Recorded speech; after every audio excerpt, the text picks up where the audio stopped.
Salut les lumières, je voulais te partager la différence entre avoir le temps et prendre le temps.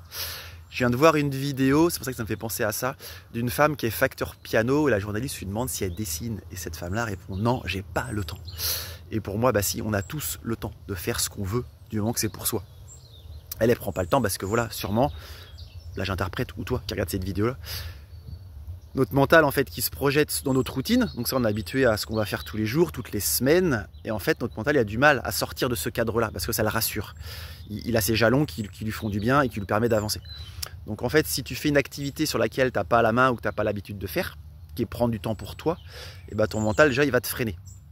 L'intérêt de prendre du temps pour toi, c'est que lorsque tu fais ça, et ben tu te retrouves avec toi-même, ça veut dire que tu te réalignes, souvent ça ouvre ton intuition, et ça va changer ton regard. Est-ce que mon téléphone est assez grand? Voilà. Ça va changer ta réalité, ça change ta perspective, ta vision du monde. Et c'est là que les idées arrivent, c'est là que les envies, c'est là que il y a plein de choses qui se réveillent quand on prend du temps pour soi. Et ça peut être pas grand chose en fait. Ça peut être 2 minutes par jour, 5 minutes, ça peut être un petit rendez-vous d'une demi-heure ou 1 heure avec toi-même par semaine. Tu vois, c'est pas non plus foufou. Cette dame-là, elle aime dessiner, bah voilà, faut juste qu'une fois dans la semaine, elle se pose et qu'elle dessine pour elle. Voilà, faire les choses pour soi.